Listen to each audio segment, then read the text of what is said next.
Romanos capítulo 11, verso 11 al 16. Digo pues, ¿han tropezado los de Israel para que cayesen? En ninguna manera. Pero por su transgresión vino la salvación a los gentiles para provocarles a celos. Y si su transgresión es la riqueza del mundo y su defección la riqueza de los gentiles, ¿cuánto más su plena restauración? Porque a vosotros hablo, gentiles, por cuanto yo soy apóstol a los gentiles, honro mi ministerio, por si en alguna manera pueda provocar a celos a los de mi sangre y hacer salvos a algunos de ellos. Porque si su exclusión es la reconciliación del mundo, ¿qué será su admisión sino vida de entre los muertos? Si las primicias son santas, también lo es la masa restante. Y si la raíz es santa, también lo son las ramas. Cuando comenzamos el capítulo 11 de aquí de la carta a los Romanos, miramos una pregunta que hace el apóstol Pablo en el primer versículo que dice: digo pues, ¿ha desechado Dios a su pueblo? Y él mismo contesta con una pregunta, con una respuesta tajante, ¿verdad? En ninguna manera.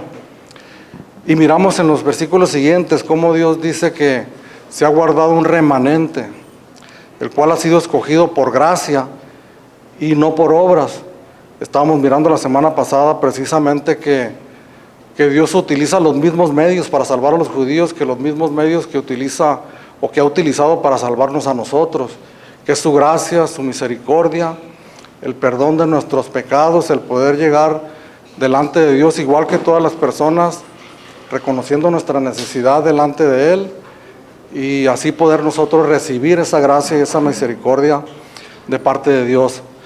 Pero al terminar esta sección, en los últimos versículos, del versículo 9 al 10, miramos cómo el apóstol Pablo habla también de la dureza del corazón de los judíos. Habla de que algunos, el remanente que Dios tenía escogido para sí, por gracia, por su misericordia, pero otros, dice, a los cuales había endurecido su corazón. Y termina el apóstol Pablo mencionando unos textos del Antiguo Testamento para ilustrar esa dureza, y eso lo miramos la semana pasada, la dureza de los judíos. Entonces, en esta sección que acabamos de leer, a partir del versículo 11, hace otra pregunta el apóstol Pablo similar a la que está en el versículo 1, y pregunta aquí en el verso 11 que leíamos hace unos momentos: digo pues, ¿han tropezado los de Israel para que cayesen? Y la respuesta es la misma, tajante, ¿verdad? En ninguna manera. Entonces, cuando nosotros miramos estas dos preguntas que son similares, pero que al mismo tiempo apuntan a diferentes ángulos para llevarnos a nosotros y llevar a los lectores, específicamente el apóstol Pablo que está escribiendo a la iglesia que estaba en Roma, porque hemos hablado que había un interés muy específico de Pablo, que quería que la iglesia, compuesta en su gran mayoría por gentiles, la iglesia que estaba en Roma, ellos pudieran entender cuál era la condición espiritual en la que se encontraba el pueblo de Israel en esos momentos. Entonces, a partir del capítulo 11, miramos un interés muy grande del apóstol Pablo en que la iglesia pudiera entender precisamente que el pueblo de Israel no había sido desechado, que el pueblo de Israel todavía ocupaba un lugar muy importante en la mente y en el corazón de Dios. Hemos hablado también que las preguntas que hace el apóstol Pablo son porque seguramente esas dudas, ¿verdad? O esas mismas preguntas estaban en la mente de los creyentes de la iglesia, ¿no? Ellos al conocer la historia del pueblo de Israel, al mirar el testimonio de la palabra de Dios, las referencias de la palabra de Dios hacia el pueblo judío, y al mirar la realidad que ellos estaban viviendo en su tiempo, que la gran mayoría de los judíos estaban rechazando el evangelio, entonces ellos seguramente se preguntaban o pensaban en su mente, decían: el pueblo de Israel ha sido desechado, ¿verdad? Ha sido hecho hacia un lado y ahora nosotros somos los que ocupamos ese lugar privilegiado en el corazón de Dios como la iglesia, ¿verdad? Compuesta en su gran mayoría por gentiles. Sin embargo, aquí cuando hace esta pregunta el apóstol Pablo en este verso 11, cuando digo pues, han tropezado los de Israel para que cayesen. Y es como si dijera el apóstol Pablo, han tropezado definitivamente para no levantarse jamás.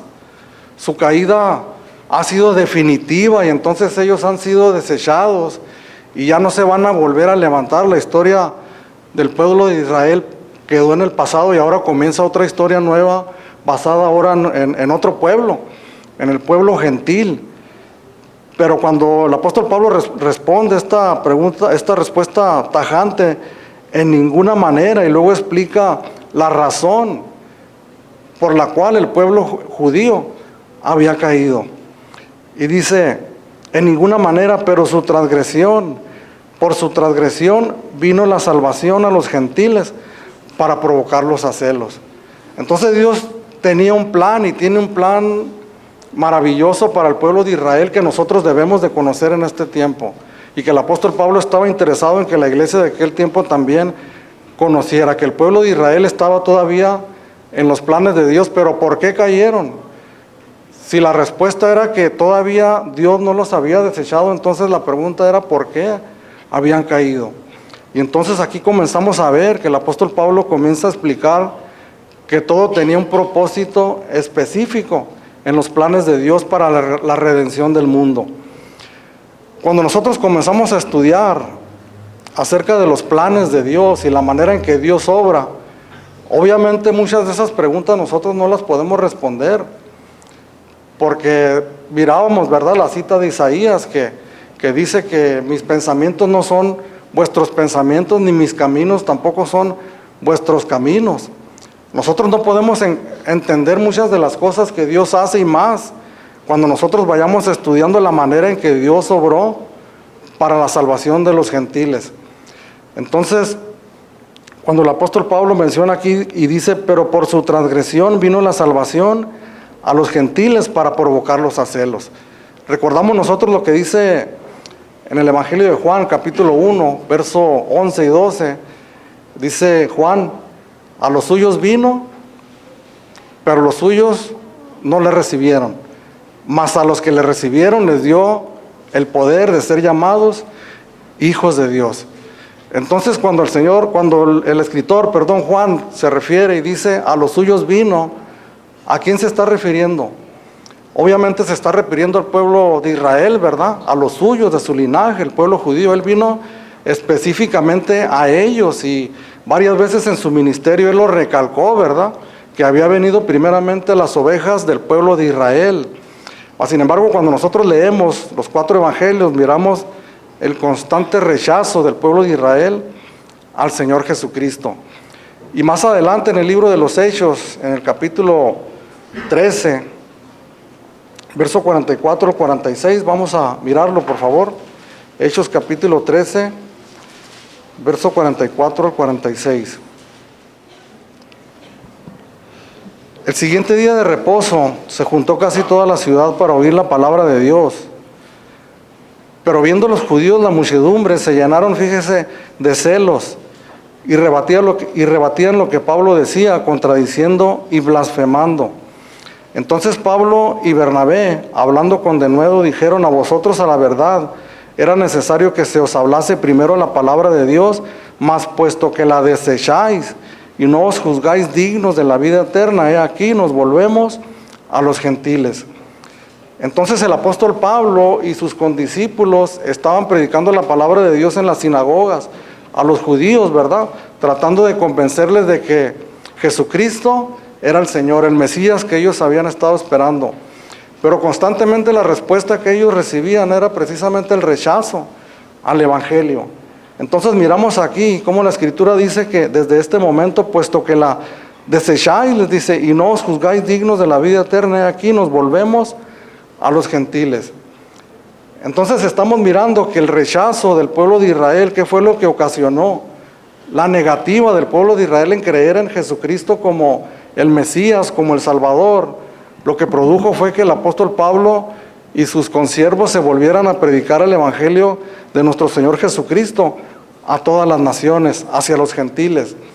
Que en realidad ese es el propósito de Dios, hermanos. Aún desde el Antiguo Testamento el plan de Dios es que el pueblo de Israel pudiera manifestar, ¿verdad?, a través de los mandamientos que Dios les daba al pueblo de Israel y la manera en que ellos deberían de vivir.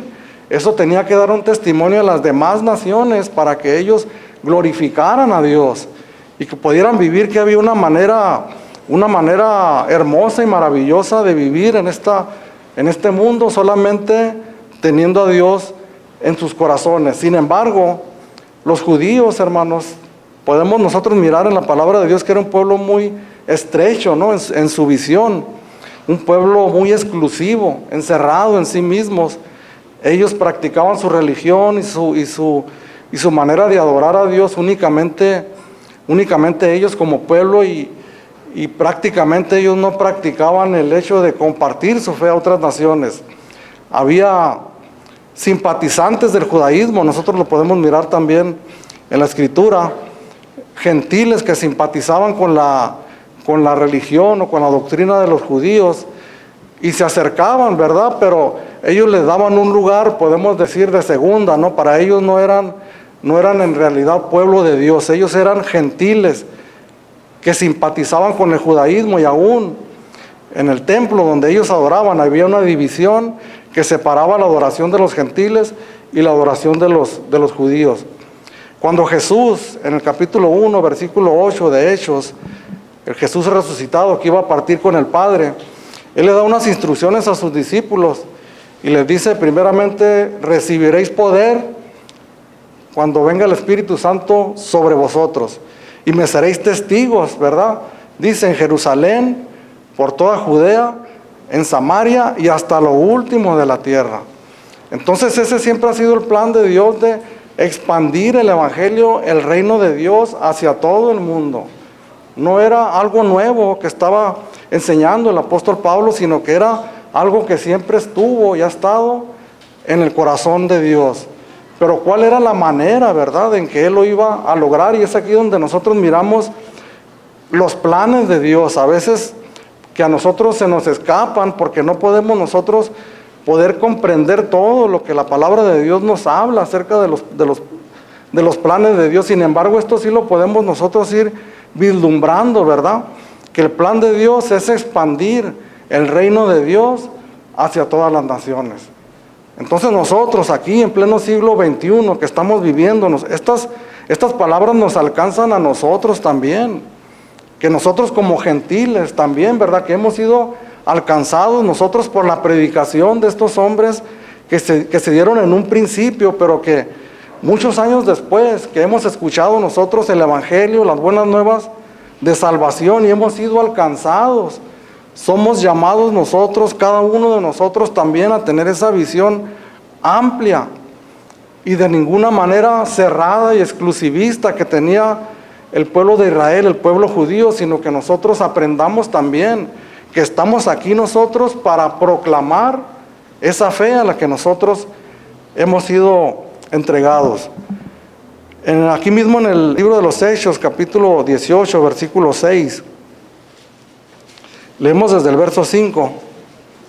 Y cuando Silas y Timoteo vinieron de Macedonia, Pablo estaba entregado por entero a la predicación de la palabra, testificando a los judíos que Jesús era el Cristo.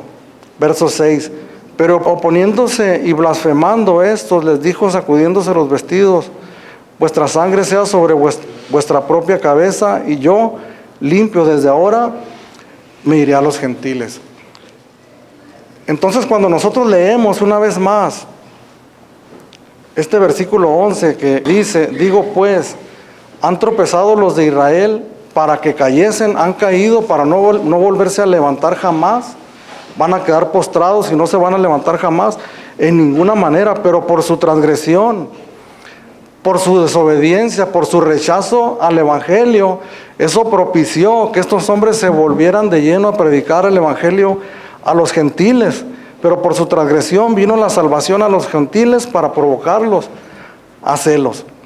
Entonces, si nosotros nos preguntamos por qué estamos en esta mañana aquí escuchando la palabra de Dios, y la gran mayoría de nosotros que podemos decir que hemos alcanzado la salvación específicamente por haber escuchado el Evangelio de las buenas nuevas de salvación que nos llevaron al arrepentimiento, al reconocimiento de que somos pecadores y que necesitábamos lo que Jesús hizo en la cruz del Calvario para poder alcanzar esa salvación. La debemos, podemos decir, según lo que estamos leyendo en esta mañana, a que los judíos en un principio rechazaron el Evangelio. Se negaron a recibir las buenas nuevas de salvación. Entonces el Evangelio se expandió por todo el mundo. Verso 12. Y si su transgresión es la riqueza del mundo y su defección la riqueza de los gentiles, ¿cuánto más su plena restauración? Si algo tan negativo, ¿verdad?, como lo es el rechazo al Evangelio, pudo producir esa bendición para muchas personas, incluyéndonos a nosotros, dice, ¿cuánto más será su plena restauración? Aquí cuando habla de su plena restauración, está hablando precisamente del día en que el pueblo de Israel vuelva a ocupar su lugar que tenía en un principio. Entonces cuando habla, ¿cuánto más su plena restauración? Al hacer esta pregunta, el apóstol Pablo está afirmando que va a haber un día que va a haber una plena restauración del pueblo de Israel. Y en el versículo 13, el apóstol Pablo se dirige directamente hacia los gentiles, con una preocupación muy grande, que los gentiles puedan entender estas grandes verdades. Y entre esos gentiles estamos nosotros, hermanos. Al principio de la iglesia cristiana, cuando fue escrita esta carta, seguramente que en la mente de los lectores, los judíos eran un pueblo al cual ellos miraban, ¿no?, vislumbraban. Algunos de ellos pertenecían a la iglesia cristiana. Estaba muy reciente el inicio de la iglesia cristiana. Los primeros creyentes de la iglesia cristiana fueron en su mayoría judíos, ¿verdad? Era algo familiar para ellos escuchar acerca de los judíos. Para nosotros no. En realidad sabemos que hay un pueblo judío, pero difícilmente nosotros podemos conocer a personas que sean judías. Mas sin embargo, para nosotros es relevante también el poder entender estas grandes verdades que el apóstol Pablo está escribiendo aquí. Lo vamos a mirar en unos momentos más. Pero el apóstol Pablo habla, escribe y dice: a vosotros hablo, gentiles. O sea, les estoy escribiendo a ustedes para que entiendan estas grandes verdades. Uno, lo que ya hemos visto, para que entiendan por qué, cuál es la razón por la que el pueblo de Israel ha caído, ha transgredido, y cuál es la manera que Dios está usando esa situación para la bendición de ustedes, de los gentiles. Y el verso 18 de este capítulo 11 les habla a los gentiles y le dice: no te jactes contra las ramas, y si te jactas, sabes que no sustentas tú a la raíz, sino a la raíz a ti. Entonces el apóstol Pablo estaba previniendo a la iglesia de un peligro muy, muy grande, y que todos los seres humanos somos propensos a caer en esa debilidad, que es la jactancia, la soberbia, el orgullo. Los gentiles, a mirar a ese gran pueblo judío, ¿verdad?, que estaban rechazando el Evangelio y que ellos estaban tomando el lugar, según ellos pensaban, de ellos como la iglesia cristiana. Entonces ellos, el peligro que había en sus corazones es de empezarse a jactar, ¿verdad?, cuando ellos eran relegados, eran tenidos en poco por los mismos judíos, y ahora ellos estaban tomando ese lugar. El apóstol Pablo les dice: yo les hablo a ustedes para que conozcan estas verdades y que no se jacten en su corazón. Pero fíjese lo que les dice aquí en el verso 18: no te jactes contra las ramas, y si te jactas, sabes que no sustentas tú a la raíz, sino a la raíz a ti. ¿Qué es lo que quiere decir el apóstol Pablo con esto? Un versículo antes, en el verso 17, dice: pues si algunas de las ramas fueron desgajadas, y tú, siendo olivo silvestre, has sido injertado en lugar de ellas, y has sido hecho participante de la raíz y de la rica savia del olivo. Cuando se está refiriendo aquí el apóstol Pablo de las ramas desgajadas, obviamente se está refiriendo al pueblo de Israel, ¿verdad?, que momentáneamente podemos decir que había sido endurecido. Y cuando habla y dice: ha sido injertado en lugar de ellas y ha sido hecho participante de la raíz y de la rica savia del olivo. ¿A qué raíz se refiere el apóstol Pablo? ¿A qué raíz se está refiriendo el apóstol Pablo cuando les dice: la raíz es la que los sustenta a ustedes? En el verso 28 de aquí del capítulo 11, el apóstol Pablo escribe: así que en cuanto al evangelio son enemigos por causa de vosotros, refiriéndose a los judíos, pero en cuanto a la elección son amados por causa de los padres. Y ahora aquí viene otra pregunta, ¿verdad? ¿A qué padres se refiere? Cuando la Escritura habla de los padres, se está refiriendo a los judíos antiguos, ¿verdad? Del Antiguo Testamento. ¿Y cuál es la raíz, hermanos, del pueblo de Israel? Si nosotros hacemos una memoria y nos vamos en el tiempo hacia atrás, ¿cuál es la raíz del pueblo de Israel? ¿Cómo es que surgió el pueblo de Israel? Pues el pueblo de Israel empezó, ¿verdad? Humanamente hablando, lo podemos mirar a partir de Abraham, cuando Dios llamó a Abraham de Ur de los Caldeos y le da una promesa y le da una misión también. Y como de Abraham nació Isaac, de Isaac nació Jacob, ¿verdad? Y Esaú, de Jacob, que fue el elegido de Dios, nacieron 12 hijos, los cuales llegaron a ser las 12 tribus de Israel, y así fue aumentando la gran nación de Israel. Dios les dio pactos, les dio promesas, les dio la palabra de Dios, de la cual nosotros como gentiles hemos sido en gran manera bendecidos. Recordemos el capítulo 12 de Génesis, del versículo 1 al 3, la promesa que Dios le dio a Abraham, y al último le dice: en ti serán benditas todas las naciones, todas las familias de la tierra.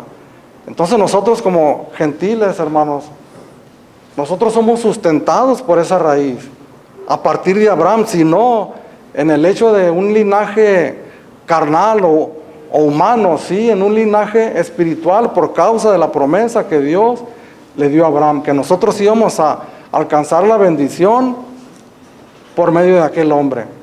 Entonces nosotros debemos de entender en este tiempo, hermanos, si es algo de lo que prácticamente no pensamos mucho, o diría yo, no pensamos nunca, pero si nosotros hemos alcanzado la salvación es porque nosotros tenemos una raíz.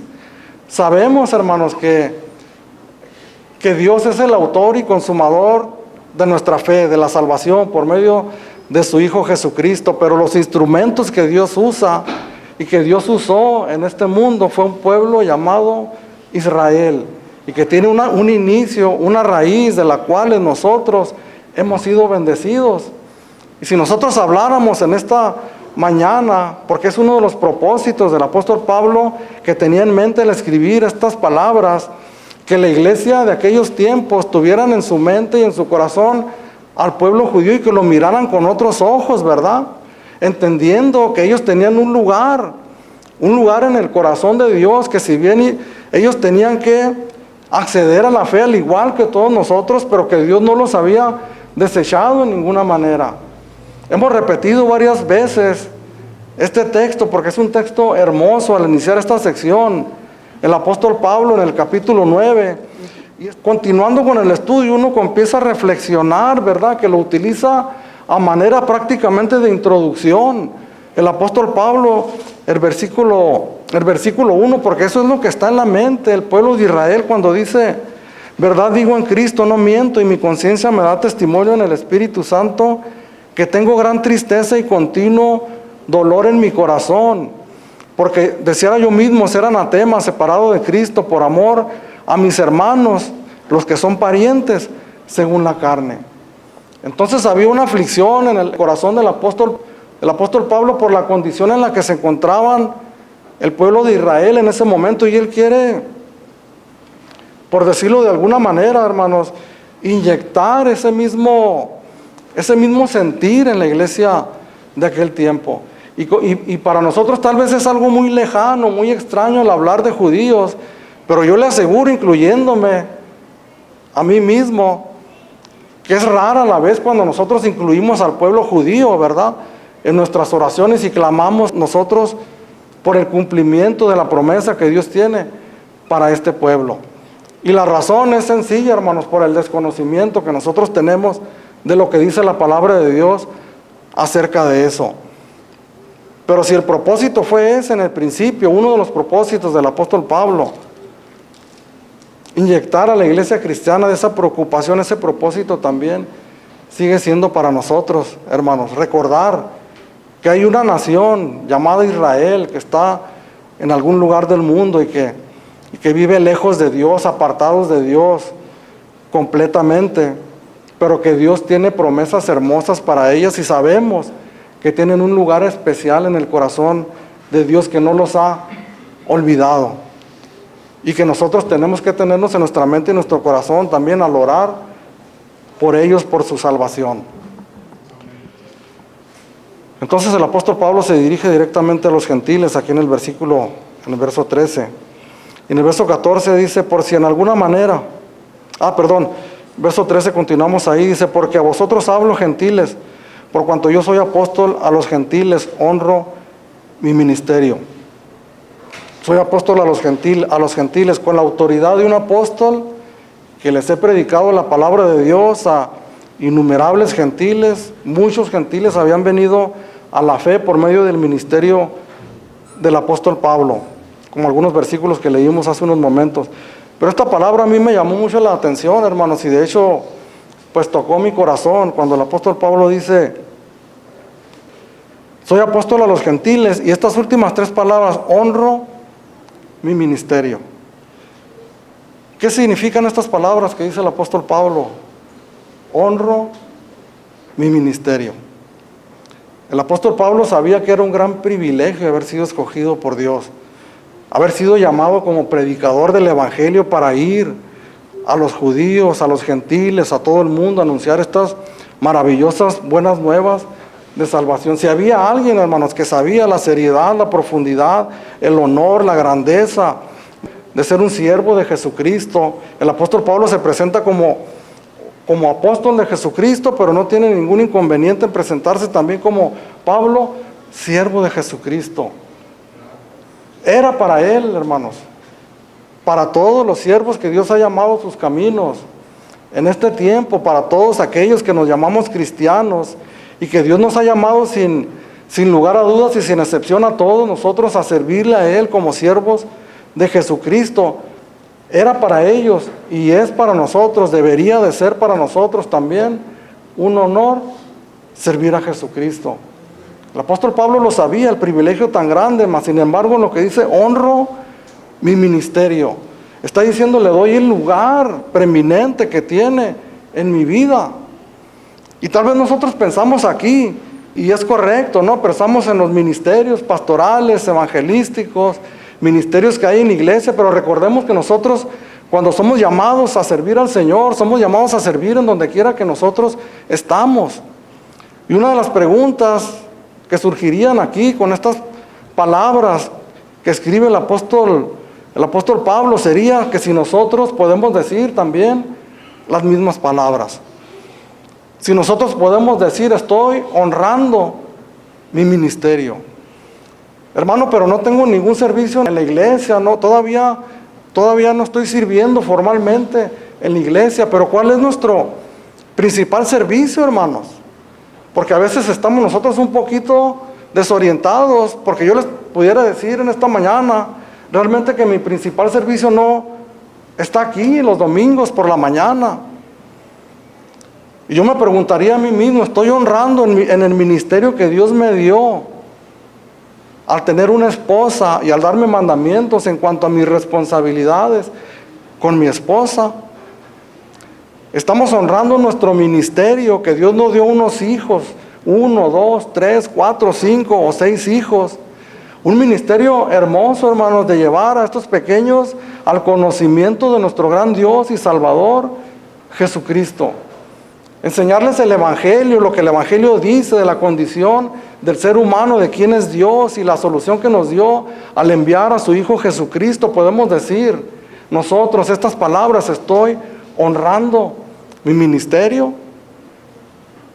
Mirábamos una enseñanza hace muchos años atrás, hace algunos 6, 7 años, de este predicador Paul Washer. Hay una enseñanza que la titulan ahí el ministerio principal. ¿Cuál era ese ministerio principal del que él hablaba? El tema que estaba hablando era el tema del matrimonio, y para él su ministerio principal, decía, no es, aunque la predicación de la palabra es algo importante, pero ¿de qué me sirve predicar la palabra de Dios si allá en casa no estoy cumpliendo con mi cometido?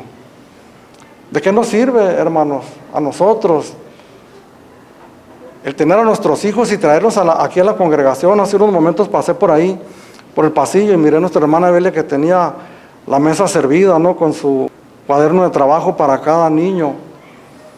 Y como yo les decía semanas atrás, y les decía que había prácticamente una seguridad en mí, del saber que gran parte de los que están aquí en la iglesia es el único día que tienen contacto con la palabra de Dios. Pues mucho más, hermanos, los niños, yo les aseguro que ellos solos difícilmente van a ir a buscar la palabra de Dios y ellos alimentarse a sí mismos. Hay una necesidad que tienen ellos como hijos de padres cristianos de conocer la fe en la que nosotros hemos creído, y una responsabilidad, un ministerio principal con nuestra esposa, con nuestros hijos, de compartirles el evangelio. Y la pregunta es, hermanos, ¿estamos honrando el ministerio? Primeramente, ¿estamos nosotros entendiendo la seriedad y la profundidad de la responsabilidad que Dios nos ha dado como cristianos al tener una esposa, al tener una familia, al tener hijos? Y si lo estamos entendiendo, estamos actuando en consecuencia, honrando nuestro ministerio y siendo obedientes a Dios, instruyéndolos en la palabra de Dios. Obviamente el apóstol Pablo está pensando también en su ministerio evangelístico.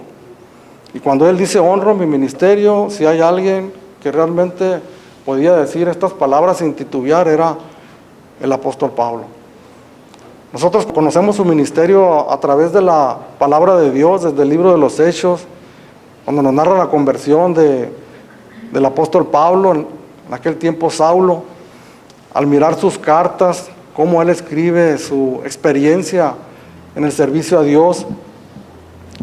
En 2 Corintios capítulo 12, versículo 15, él escribió estas palabras. Pero fíjese, tal vez palabras que dichas por cualquiera de nosotros pudieran sonar arrogantes, ¿verdad? O al decirlas nosotros tal vez se nos quedarán mirando, ¿a poco sí? Pero realmente dichas por el apóstol Pablo suenan veraces, y al conocer nosotros la historia sabemos que son realidad. 2 Corintios capítulo 12, verso 15. Y yo con el mayor placer gastaré lo mío, y aún yo mismo me gastaré del todo por amor de vuestras almas. 2 Corintios capítulo 12, versículo 15. Fíjese estas frases, podemos dividir en tres frases este texto, tres frases importantes, cuando dice, y yo con el mayor placer. En primer lugar, para el apóstol Pablo era un placer tremendo servir al Señor. Con el mayor placer gastaré lo mío.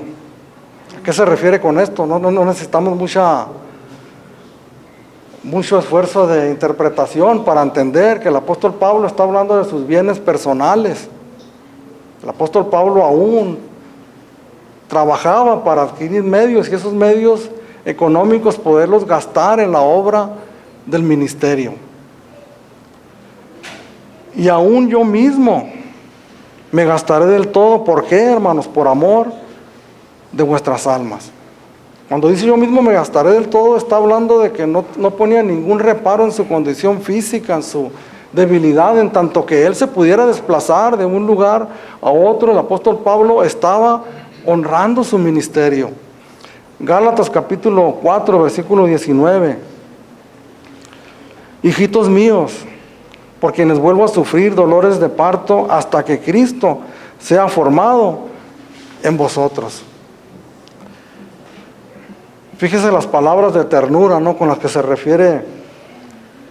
Y los que han leído la carta de los Gálatas sabemos cómo comienza, ¿no?, con una actitud de enojo al escribir a la iglesia de los Gálatas por la situación de desobediencia en la que ellos se encontraban. Sin embargo, él les habla con ternura y les dice, hijitos míos, por quienes vuelvo a sufrir dolores de parto.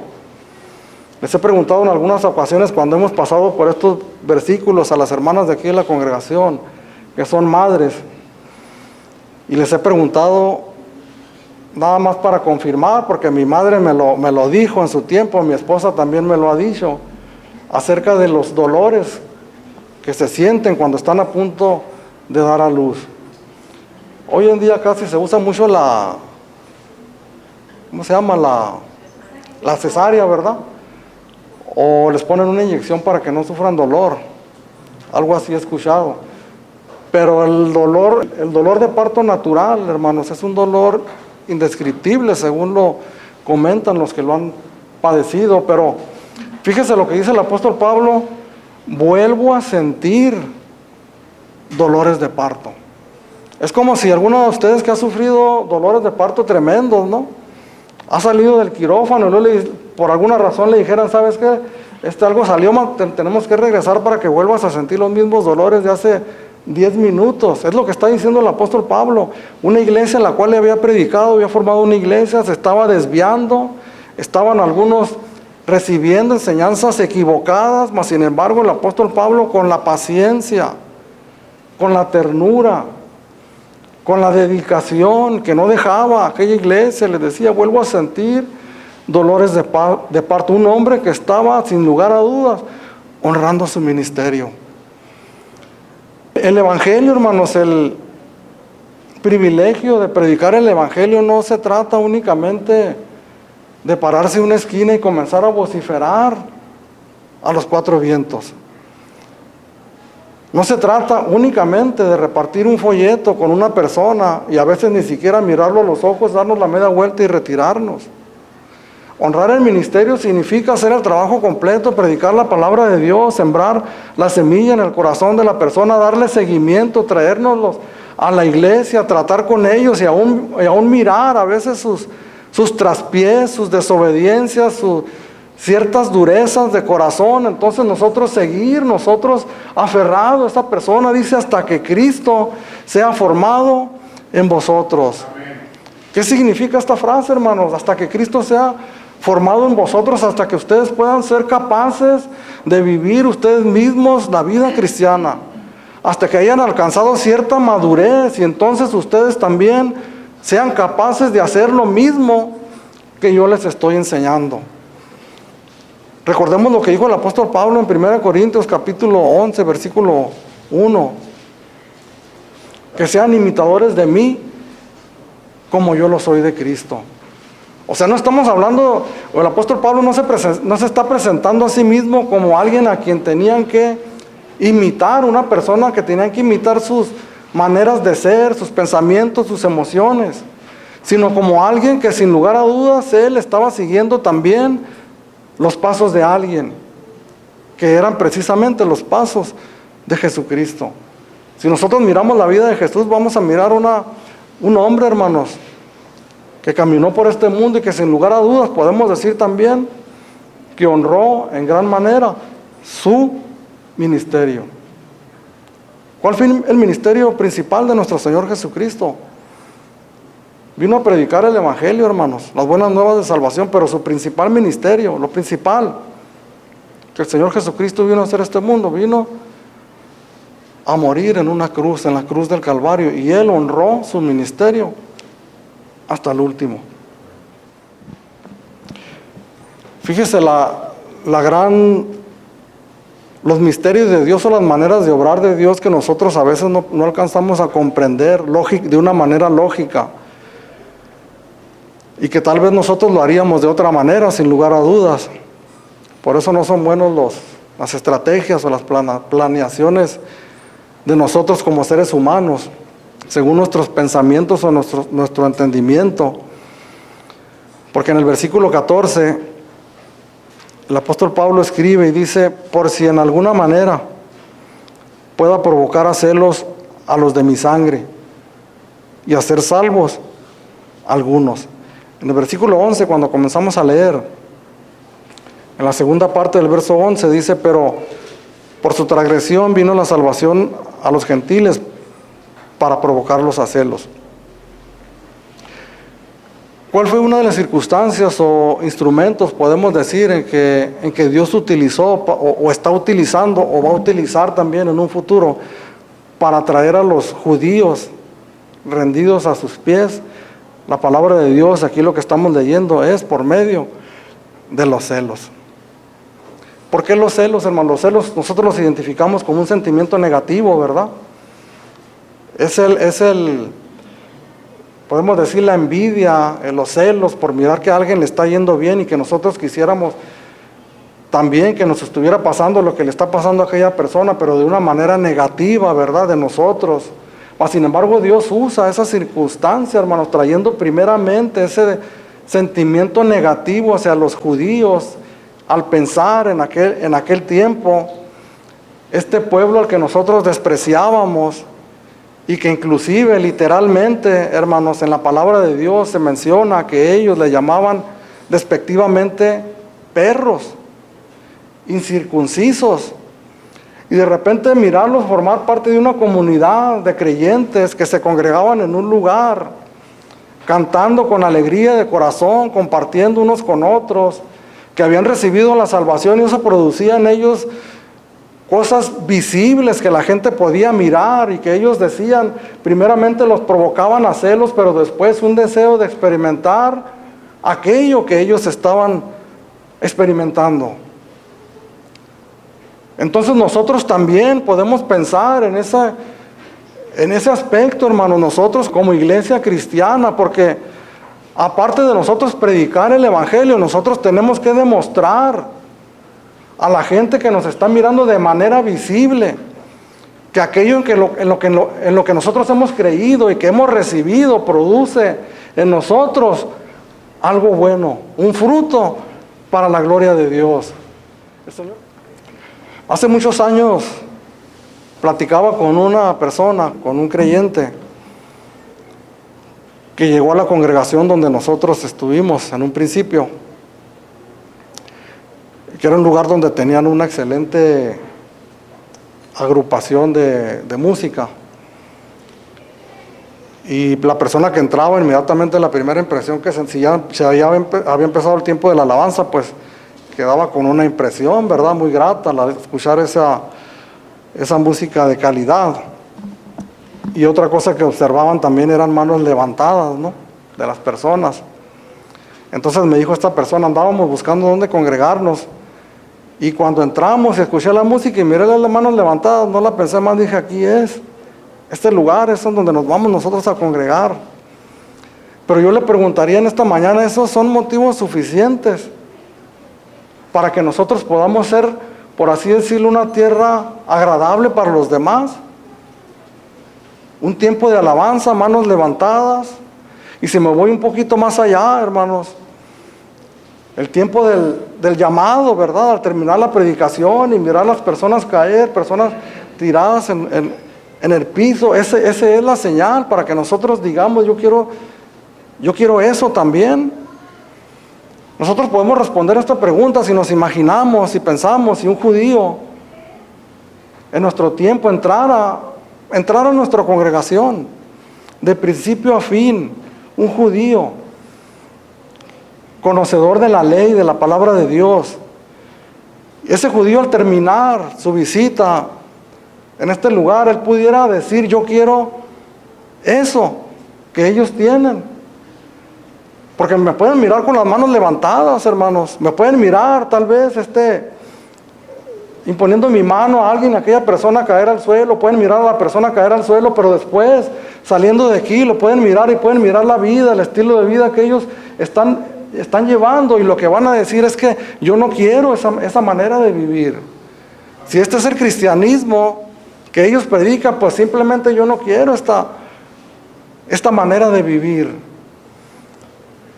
Entonces el apóstol Pablo, cuando habla aquí, si en alguna manera pueda provocarlos a celos a los de mi sangre y hacer salvos a algunos de ellos, está hablando de un deseo por tener aquello que otras personas tienen.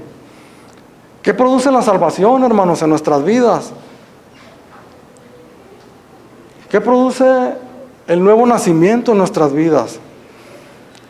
Obviamente produce una nueva manera de vivir, un estilo nuevo de vivir. Y hablamos en un principio, cuando hablamos de honrar el ministerio, una nueva manera en que nosotros llevamos nuestros matrimonios, hermanos.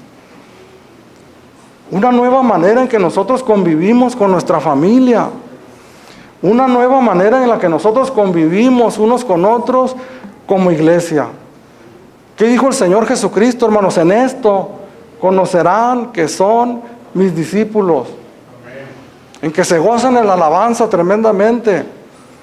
En que pasan cosas que no entiendo, raras en la iglesia, pero de seguro han de venir de Dios. En esto conocerán que son mis discípulos. En que se aman los unos a los otros. Si algo nosotros debemos de aprender, hermanos, de lo que el apóstol Pablo está aquí escribiendo, es precisamente eso. Que hay algo que nosotros debemos de honrar y que es la responsabilidad que Dios nos ha dado. Simple hecho de ser llamados cristianos. Y la responsabilidad que nosotros tenemos de vivir ese cristianismo. Porque si su exclusión es la reconciliación del mundo, ¿qué será su admisión sino vida de entre los muertos? Si algo que fue negativo provocó la expansión del Evangelio hacia todo el mundo, ¿qué será su admisión sino vida de entre los muertos? El día que el pueblo de Israel llegue rendido delante de la presencia de Dios. Y describe aquí esta palabra, con esto terminamos. ¿Qué será su admisión sino vida de entre los muertos? Aquí podemos describir un poquito más de qué se trata el Evangelio. ¿De qué se trata el Evangelio, hermano? Porque pudiéramos hacer hasta una encuesta, ¿verdad? Y pudiéramos responder muchas cosas. Algunas pudieran ser correctas, otras no. Pero el Evangelio no se trata únicamente de cambiarnos ciertos hábitos de nuestra vida, que sabemos que son dañinos, pecaminosos en sí mismos. Pero el Evangelio lo que se trata principalmente es vida de entre los muertos. En Efesios el apóstol Pablo escribió que estando ustedes en otro tiempo muertos en sus delitos y en sus pecados, ¿por qué la Biblia, la palabra de Dios es tan tajante al describir esta condición de nosotros los seres humanos cuando no conocíamos el Evangelio, cuando no conocíamos al Señor? ¿Por qué es tan tajante al describir de esa manera muertos en nuestros delitos y pecados? Simplemente nos habla de una insensibilidad hacia las cosas de Dios, hacia las cosas espirituales, a la palabra de Dios. Escuchamos el Evangelio, escuchamos la palabra de Dios, mas sin embargo no tiene ningún efecto en nuestras vidas, porque esa es la condición con que nos describe: estamos muertos en nuestros delitos y pecados. Para poder iniciar una nueva vida, una nueva historia, un nuevo nacimiento, como la palabra de Dios lo describe, necesitamos nosotros, como dice aquí, ser sacados de entre los muertos, vida de entre los muertos, poder tener esa vida espiritual, esa sensibilidad hacia las cosas de Dios, esa sensibilidad hacia la verdad, hacia las grandes verdades de la palabra de Dios. En Juan capítulo 5, versículo 24, yo le leo, el Señor Jesucristo hablando dice: de cierto os digo, el que oye mi palabra y cree en el que me envió, tiene vida eterna y no vendrá condenación, mas ha pasado de muerte a vida. ¿De qué se trata el Evangelio entonces, hermanos? Es de pasar de una condición de muerte espiritual a vida espiritual. Y la palabra de Dios es clara y es tajante en cuanto a eso, lo que hemos hablado en otras ocasiones, que únicamente podemos hacer una descripción de dos tipos de personas: los que creen en el Evangelio y los que no creen, los que lo reciben y los que lo rechazan. Podemos decir también, con lo que estamos leyendo aquí en esta mañana, los que están muertos aún en sus delitos y pecados, y aquellos que han pasado de muerte a vida. Ese es el propósito principal del Evangelio de nuestro Señor Jesucristo.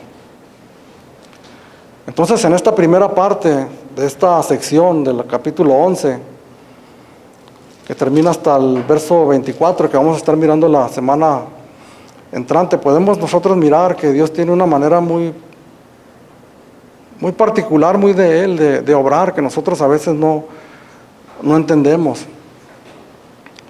Y podemos entender que Dios utilizó esa transgresión del pueblo judío para que nosotros estemos aquí en esta mañana en una posición de justicia delante de Dios, porque el Evangelio del Señor Jesucristo llegó hacia nosotros. Tenemos que entender, hermanos, que Dios es fiel a sus promesas, a su palabra, y que no se ha olvidado del pueblo de Israel, que hay una promesa que Él tiene para ellos. Y que como todo lo que es de Dios, hermanos, nosotros tenemos que compartir sus deseos, y los deseos de Dios tienen que ser nuestros deseos. Que hay un pueblo de Israel que está perdido en este momento, que está muerto en sus delitos y pecados y que ocupa la salvación de sus almas, a lo cual nosotros nos tenemos que unir también ese deseo y orar a Dios para que ellos también conozcan la salvación. Y para eso nosotros usamos, hermanos, ese entendimiento de lo que Dios nos ha llamado, a servirle en la predicación del Evangelio desde cualquier trinchera, hermanos. No necesitamos ser pastores o evangelistas. Si te ha llamado a la salvación, te ha llamado a predicarle el Evangelio a cualquier persona que tengas cercana. Pero nos ha llamado también a mostrar con nuestras vidas lo que Dios está produciendo en nosotros. Esa es una inquietud que yo he tenido siempre en mi mente y en mi corazón. Cuando nosotros pensamos acerca de una correcta enseñanza de la palabra de Dios, y que es algo a lo que yo creo que nos tenemos que esforzar todos, a tener un entendimiento correcto de lo que es la Escritura. Sin embargo, algo que he observado es que muchas veces nada más hay eso, ¿verdad? Y el apóstol Pablo dice de los gentiles, de los judíos también les dice: doy testimonio de que tienen celo de Dios, pero no conforme a ciencia. Así muchas veces nosotros también tenemos celo, ¿no?, de una enseñanza correcta de la palabra de Dios, y nos esforzamos. Y es correcto eso, lo tenemos que hacer así. Pero la gran pregunta o la gran incógnita es: ¿qué está produciendo eso en mi vida? ¿Qué está produciendo eso en mi matrimonio, en mi familia, en mi congregación? Tenemos nosotros que tomar el gran ejemplo de este hombre, hermanos, de este gran hombre de Dios, el apóstol Pablo.